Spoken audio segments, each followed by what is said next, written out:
I love when I hear people in real estate say, well, I really don't like working weekends and I really don't want to answer the phone. Oh yeah, and I don't really even like people, okay? Well, here's the deal. The way the brain works, the brain makes big decisions when it's relaxed, which is why almost every person buys their houses on the weekends. Their brain is in a relaxed state. And when you study the brain, when it's really busy, imagine you trying to sell me a house right now while I'm speaking to you. And I'm going to the next place. And tonight I've got to go to Orlando. And you're trying to sell me something all day on Monday. There's no way in the world you're going to be able to sell me that house today. You catch me on a Saturday when it's my wife and I and we're relaxed and we're riding around looking at properties, or you catch me on a Sunday when I'm relaxed. So what if I'm looking at a property on Saturday night and I call in, I say I like this property, but you don't get back to me till Monday morning? You see, I wanted it on Saturday, but now I don't want it on Monday. See, that's object impermanence. And 67% of people use the very first person that contacts them. This is just a stat that's true in the real estate market. Okay? Look at the other stats. Okay? Average person is going to purchase 4 to 6 homes in the course of their lifetime. But unfortunately, 98% of agents never call a customer back once they put them in a home. So how much money are we losing on the back end of these deals? Buyer's remorse kicks in the first 30 seconds of signing the mortgage. Everybody with me? You know why? They're scared. Fear. Afraid of something. So a good agent should do what? Not only show up when they close, what else should they do? Call them that day. Call them that afternoon. Man, it's good to see you. What a great house. I'm so happy for you. When should I call them back again? At least 2 days after. Should I call them back 2 weeks after? Yes. Should I call them back 2 months after? Yes. And then I need to be involved in their life, because guess what I see? I don't see 1 commission. I see 6 commissions if we're doing this right. Okay? And if I'm going to buy 4 to 6 houses over the course of my lifetime. So when you're thinking about this, I want you to constantly remember, how many people today can do a much better job after the sale of following up with their people? Just because of this one thing. You with me? There's a lot of money's being lost here, okay? Look at the next stat. Statistics tell us it takes 7 to 15 touches to convert a prospect to a client. And let me tell you why that is. Because you had my attention and then you lost my attention. This is a game about getting and keeping attention. So you had it and then you lost it. You had it and then you lost it. You had it and then I moved on to somebody else. So people ask me, how many touches should we go? You should go 7 touches. How fast should you go? Depends on how hot they are to buy that property, right or wrong. If they're hot, those 7 may be 7 straight days. And I'm going to teach you how to touch people in different ways, like nonlinear and linear. So it's not just a phone call. It's not always just a text message. It's not always an email. I want you to use multiple ways to touch multiple things. I use a lot of video. I use a lot of audio. Any way to get your attention and keep your attention. But most agents are only going 2 touches. And what's happening is I was interested, but you just lost my attention, okay? What else? I believe there are 5 steps to overcome an objection. Now, what kind of objection are you going to get as a real estate professional? I need to sleep on it. How many times have you heard that? Okay? I need to talk to my husband about it. I need to think about it. I need to pray about it. Okay? I need to meditate on it. I have even heard I need to medicate on it. Now that's a new one on me. Okay? Timing's not right. It's a little bit too high. It's over my budget. Now, let me ask you this question. How many people have heard every one of those objections on a weekly basis? Yes or no? Do you believe that a great real estate professional should become a master at overcoming objection? Objection is just opposition of thought. And it is a feeling. It's a feeling. And here's the deal. We live in the South, and you know what we do many times when we object? We are lying. Why would we lie? We're polite. Now, I used to go to Jersey once a month. Number one, I figured a few things out about Jersey when I was coaching in Jersey, because I'm from Tennessee, right? Number one, they wake up very mad every day. That's the first thing I figured out. Okay? You think you got traffic in Knoxville. They wake up mad. And everything's in a hurry. And there is none of this talk. It's like you and I are going to do business with each other by the end of this conversation, okay? And you're almost scared not to do business with them, okay? But in the South, we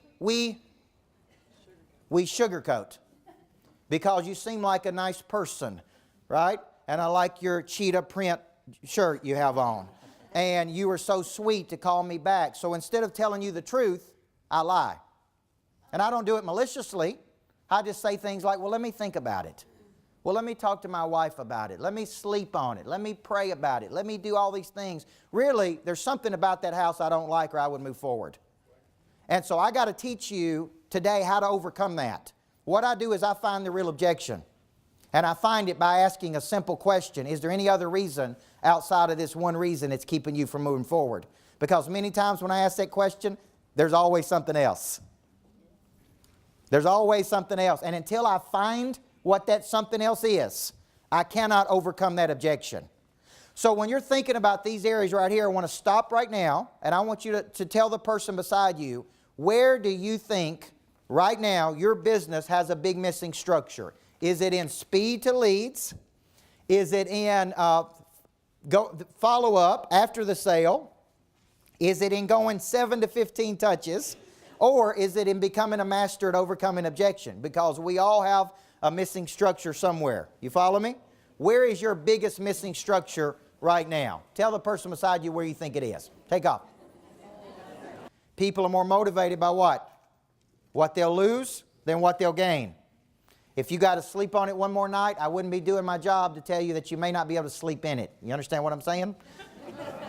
So here's the point. What I do with people is I teach them how to reframe a person. And you could call it challenging their thought process, because most agents are not strong enough to reframe a person. Okay? And what I mean by that is, who's supposed to be the expert here? The buyer or you? The reason I came to you is because you're supposed to be telling me what I'm supposed to do. You with me? So if you came to me and said, hey, I want to grow my business, I wouldn't ask you, hey, what do you think you should do? I would say there's 4 things I think you need to do, right? Bam, bam, bam. But because we have that south in us, we want to be light, we don't challenge people a little bit. What I mean is this, you're an expert. Okay, you're an expert, so be an expert. When I come to you, tell me what I'm supposed to do. Well, I only want to live in this subdivision. I understand. I always agree with people. I understand why you want to live in that subdivision. It's one of the greatest subdivisions in Knoxville. If I could show you another subdivision that's just as good as this one, at even a better price point than what you're looking at, would you be open to looking at it? Right? Absolutely. I didn't even know there was another subdivision. You understand what I'm saying? Most of the time, they didn't know. The house I live in today in Middle Tennessee, I didn't even know the subdivision existed. Until I went to a person and they said, hey, what you're looking for is over here. I went with my mindset wanting this. What I really wanted was over here, and I didn't even know it until the agents told me, right? So I'm coming to you for a reason. So what I need you to do is be a little bit more of an expert. Quit letting them control it. I'd like to look at 100 houses this weekend. Okay, let's put you in the car and go show them to you. Well, this one's not 100% of what I want, right? What do you say to that? I understand. I always agree. Is there any other reason outside of it not being 100% of what you thought you wanted that would keep you from moving forward? Because I found in my life that we seldom get 100% of what we want. If I could get you to 80% of what you want at the price point you want in the subdivision you want, you would take action, wouldn't you? See what I'm saying? Because is it unrealistic to get a person 100% of what they want? Yes or no? Yes. Yeah, in my mind, I very seldom get 100% of what I want. But see, so when a person tells me this is not 100% of exactly what I want, I say, look, if I could get to 80, I feel good about it. So what I'm doing is I'm reframing them. So when you think about it, when we're talking about potential, really in your real estate practice, you're losing money in one of these areas. How many people say that they got to do a better job of speed to lead? Okay, speed to lead, right? It could be a matter, you need a mechanism in place that when a person indicates interest, somebody contacts them.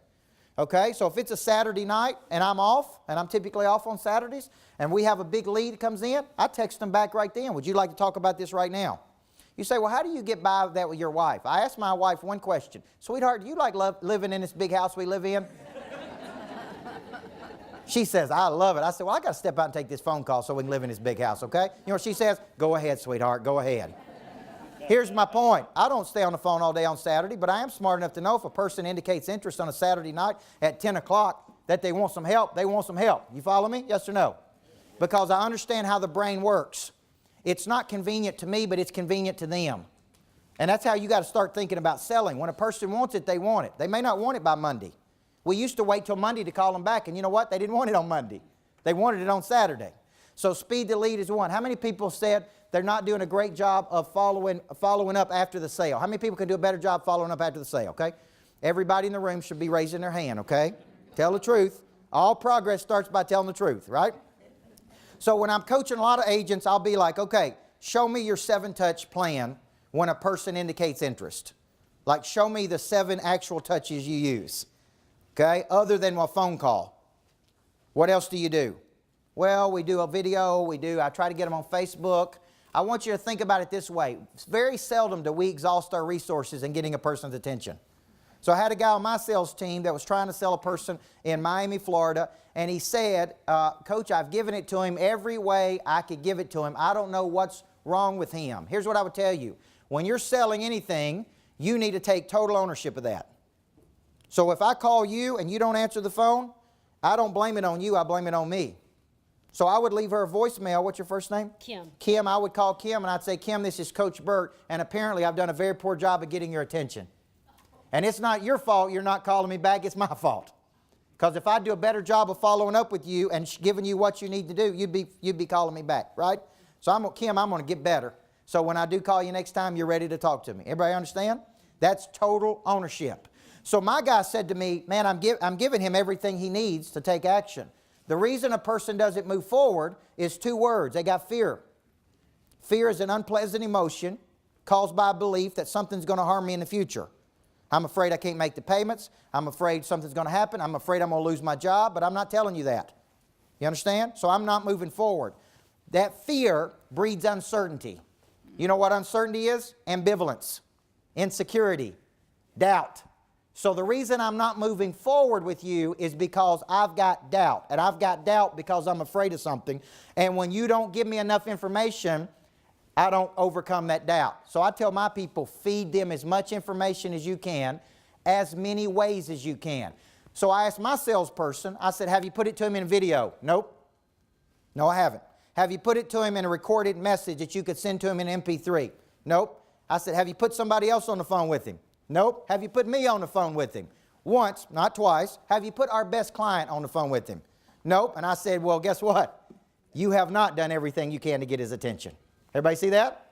See, in his mind, what did he say? I've done everything I can do to get his attention. Very seldom do we do what we can do to get their attention. Okay? So here's what I'm telling you. How many people think they got to do better in the 7-touch system? 7 to 15 touches, right?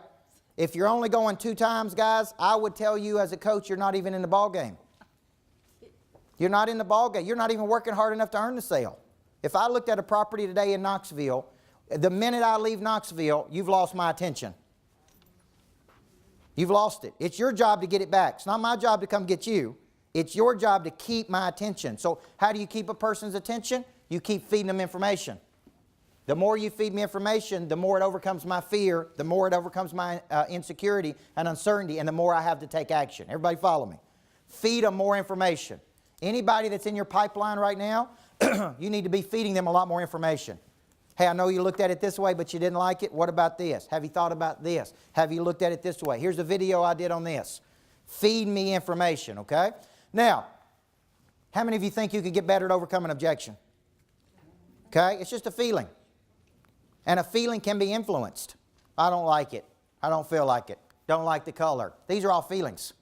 How many of you have ever been influenced by a song that you listen to that changed your mood or disposition? Just one song. You know why? It's a feeling. You may have woken up on the wrong side of the bed today. It's a feeling. You listen to the right person, you get a little coaching, your mood changes that quick, okay? So when you're thinking about this, people are more motivated, so what are you losing? You're losing opportunity. So I want you to think of your real estate practice like this. The number one thing you're selling is not a house. That's a commodity. No matter how pretty the house is, somebody else has got a bigger one, a nicer one, right? What you're selling me is a very special skill set. So I want you to start thinking about what your special skill set is. For example, what if you could say you are the #1 negotiator in Knoxville, Tennessee? What if you could get me 10% more money than any other real estate professional in East Tennessee? What if you become known as the best person to regulate emotion? Right? Is this an emotional experience, yes or no? And you can't regulate my emotion if you get emotional. So I see agents get mad at other agents, and they spend their whole day whining about another agent, and then they take that to their client. Okay? And here's what I would tell you. I'm paying you to regulate my emotion, which means you can't get emotional. I'm going to get emotional because it's my house, my memories, my money. I need you to stay calm. Now, as an old basketball coach, I would only have 30 seconds during a timeout. And early in my career, I would yell and scream and jump up and down and draw all this stuff and throw clipboards. And finally, one of my assistant coaches, my best assistant, got me one day. She said, "You got to chill out, man. You got to chill out." She said, "You are scaring these kids to death." And she said, "Here's the problem. They really need you to regulate your emotions. They need you to be calm. They're emotional. They're playing in front of their boyfriend. Their mom and dad's watching them. Referees up here. People yelling at them. They need you to remain calm." I would tell you as a real estate agent, I need you to remain calm. I'm going to get emotional. So what if you said, "My talent is this. I can negotiate better than anybody else. I can sell a property faster than anybody else." What if you said, "I have a deeper network than anybody else. I've become more known and famous in Knoxville than anybody else. That's my real talent. That's my real talent." Now, when you distribute your talent to the world rewards you. But here's the problem. We actually think we only get paid in one way. How do we think we get paid? In money, in a commission, in a check. What other ways do you get paid? Personal satisfaction, referrals, affirmation. How many of you have helped a person and after the experience they came to you and said, "Man, I couldn't have done it without you. You have been so valuable." Did you get paid? Yes or no? Yeah. See, you got to reorient how you get paid. You distribute your talents at a very high level, you'll make a lot more money, I guarantee it. You become world class at distributing your talent, but most agents don't know what their talents are. So you got to boil this down. When you sit down across from a person and say, "The reason you want to list this property with me, because there's 3 things I can do that really nobody else in East Tennessee can do. Based on my unique past and my unique experiences, there's 3 skills I'm going to bring to the table to help you push your property." Everybody with me? It's very specific. You're not just a realtor. You are an entrepreneur. You are a business owner. And what you do is you distribute your talent to the world, and the world rewards you, right? The world rewards you when you distribute your talent to the world. So we got to start looking at work as the distribution. Now, why do we need this accountability? This is the vicious cycle we have. Okay? We all start with good intention. I'm on a prospect. How much should we be prospecting every day, by the way? How much should we be calling out on prospect? Either past clients, people in our farm club, new money, strategic partners. How much do you think a top agent would prospect out every day? Yeah, typically 2 hours a day. Now, a lot of people look at that and go, "My gosh, 2 hours a day." What I don't want you to do is be, I'll hear agents say, "I'm just so busy, I'm just so busy." And I call it too busy being fabulous, you know. And what I'm saying is, and then I say, "Well, how many people did you call on today for new money?" Because every day we have to devote time to new money. Everybody with me? Not just servicing our current clients, but generating new money every day. So every day I'm calling on what I call the hit list, which is new money. I'm calling on my farm club, which are people who have indicated interest in my services. I'm calling on current clients. When is the hottest time to ask for a referral? When you just got in the first one. Yes, in the first 30, 60, 90 days, right in the middle of the transaction, you should be asking for a referral. Because my theory is this: if you live with anybody long enough, they'll find something they don't like about you, right or wrong. So you cannot go back to your old clients that you hadn't talked to in 7 years and go, "Oh yeah, I heard this little bald-headed basketball coach and he told me to call back all my past clients and I'd like a referral out of you. Can you do that for me?" The best time to ask is in the beginning. That's when the relationship is hot, okay? So here's what we're doing, and I'm going to wrap up on this. We start with good intention, and we fail to follow through. So I think every day for 30 minutes you need to be training. That could be role-playing. That could be you and I going back and forth on just how to overcome objection. It could be, what are you going to say when you call out today? It could be, "Hey, I don't know how to follow up. Let's talk about our follow-up." I think every day for 30 minutes you need to be training. Olympians train every day. Military trains every day. top real estate professionals train every day. Even in my team, we train every day from 8:30 to 9 o'clock. It's 30 minutes, it's role playing, and then we get on the phones and make outbound calls for 2 hours a day from 9 to 11. Now, nobody likes to prospect. That's why we put it right in there in the morning, and we go ahead and get it out of the way. You follow me? We typically call on 3 to 5 new people. We try to keep the phone conversations at 7 to 14 minutes. We have a script on what we say, and we just are calling on 4 people. Current clients, past clients, strategic partners, okay? Even current clients that were asking for referrals. And the way we ask is, hey, has this been valuable for you? If it's been valuable for you, who else do we need to be helping? I do not like the question, do you know anybody buying or selling real estate? It's a creepy question in my opinion. And it always puts me on the spot. And it's like, well, let me think. I love getting calls at 8 o'clock at night because some coach somewhere told them to make 100 phone calls. And I'm one of their phone calls. Hey, you know anybody buying or selling real estate? Because I got to tell my coach that I made 100 phone calls this week, right? I like asking this question. Is this valuable for you? And if it is, who else do we need to be helping? Typically, we should get 3, okay? So what are you grieving? You're grieving that accountability, okay? Now, let's finish up with this. When you're moving from a defensive mindset to an offensive posture, what's a defensive mindset look like from an agent perspective? You go to the office, and what do? Sit and what? Hope is not a strategy. So a defensive agent shows up, sits, waits. Boy, I hope somebody calls on my listing. Boy, I hope somebody does this. Boy, I hope, right? That's a defense. What I'm trying to do is get you out of a defensive mindset and move you to an offensive mobility. In the old days in the war, we could only advance so far before we went down in a bunker and we held our position. And the enemy would come toward us and hold their position because they couldn't play offense. And then we invented the armored tank. And when we invented the armored tank, it's all offense all the time. Stay on offense, keep moving. This is what an agent is doing that is on offense. Okay, and you may not be able to do all of this today, but you may go, I need to do this. They're making a decision, number one, to attack the market versus be attacked. They're spending 7 to 15 minutes every night mapping out their next day. That's all I ask is give me 7 minutes mapping out your next day. Okay, they're spending time training, 20 to 30 minutes a day. They're deciding to call on new money, 9 to 11, 9 to 10, at least an hour a day. They've decided to go 7 touches, and they've decided to ask for referrals. These are habits of some of the top agents that I work with. Now, you may look at it and go, boy, that is a lot. I just need you to get out of this defensive posture and get into this offensive mobility. Right? As a basketball coach, I wanted the ball to the midline in less than 2.3 seconds. And you know why? If we came at the opponent that hard for that long, we wore them down. By the second half, they were tired. They were exhausted. They were giving up. If you attack that much, your competitors are going to go, man, what in the world? I just can't keep up with this agent, right? They're a cheetah and not a turtle. They're a cheetah, not a turtle.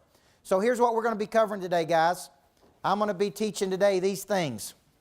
I'm going to be teaching how to become a person of interest, which is about how you attract people to you, okay, that other people can't live without. Instead of chasing leads, how do you attract leads? I'm also going to be teaching no crumbs. This is a very popular one right now, which how do you pour it all into your day without serving up leftovers for your family at night? Okay, how do you not give all your good energy to your clients and other people so you've got good energy left over when you go home? And I have a 5-year-old, so that's very critical that I come home with good energy at the end of the night because she wants to run around the house and swing off things and play. And Daddy's got to have good energy. I'm also going to be teaching $1 Million Follow-Up. How do you follow up 7 good times? Because I do believe the fortune is in the follow-up. Don't you agree? Are we going to have fun today? Yes. You showed up. We're going to grow up and we're going to deliver today. So God bless you guys. Let's have a great day today. Thank you very much.